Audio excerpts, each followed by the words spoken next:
Hello, let's read the question first. The question says that an aeroplane is flying with velocity Vp 100 meter per second towards east with respect to ground through motionless, and Vw is velocity with respect to ground. Total velocity of aeroplane is Vp equal to Vp plus Vw. The magnitude of velocity is often called speed.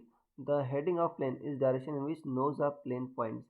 In fact, it is the direction in which engine propels the plane. Answer the following questions. If wind blows up with 25 meter per second northward, the plane velocity is deflected from east by angle. First, sin inverse 25 by 100, cos inverse 25 by 100, tan inverse 25 by 100, d cot inverse 25 by 100. So student सबसे पहले आपको समझना होगा की concept क्या use हो रहा है. सो की concept is relative velocity.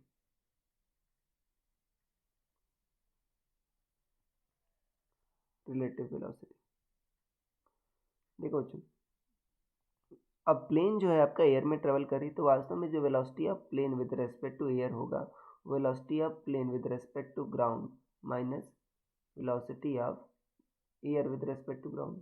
Air किस तरीके से फ्लो कर रही है, तो velocity of plane with respect to ground जो होगा वो velocity of plane with respect to air plus velocity of air with respect to ground का वेक्टर सम होगा. तो यहाँ पर यही कह रहा है बच्चों, velocity of plane with respect to air को वीपी लिखा है और velocity of air with respect to ground को वी विंड लिखा है. तो शुरुआत में ये ईस्ट जा रही थी बच्चों, ये आपका एयर आपका जीरो स्पीड से ट्रेवल कर रही थी, तो plane with respect to ground की speed plane with respect to air की स्पीड के बराबर होगा, राइट. तो ये आपका ईस्ट से जा रहा होगा 100 मीटर पर सेकंड से. बट अगर विंड आपकी 25 मीटर पर सेकंड नॉर्थवर्ड फ्लो करने लगी, नॉर्थवर्ड मतलब इधर बच्चों, चार डायरेक्शन होती है, north south east west. So अभी आपका air with respect to ground का भी बच्चों वेलोसिटी कंपोनेंट आएगा, तो दोनों जो नेट वेलोसिटी होगी plane with respect to ground की, ग्राउंड से देखने पर जो लगेगा, दोनों का वेक्टर सम होगा.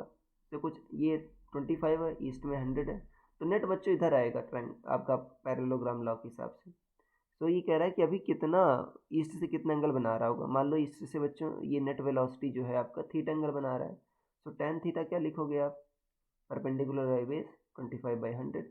तो थीटा क्या होगा, टेन इनवर्स 25/100. तो ये आपका कौन सा ऑप्शन सही होगा, सी ऑप्शन सही हो जाएगा बच्चों. So I hope you understood it well. Best of luck.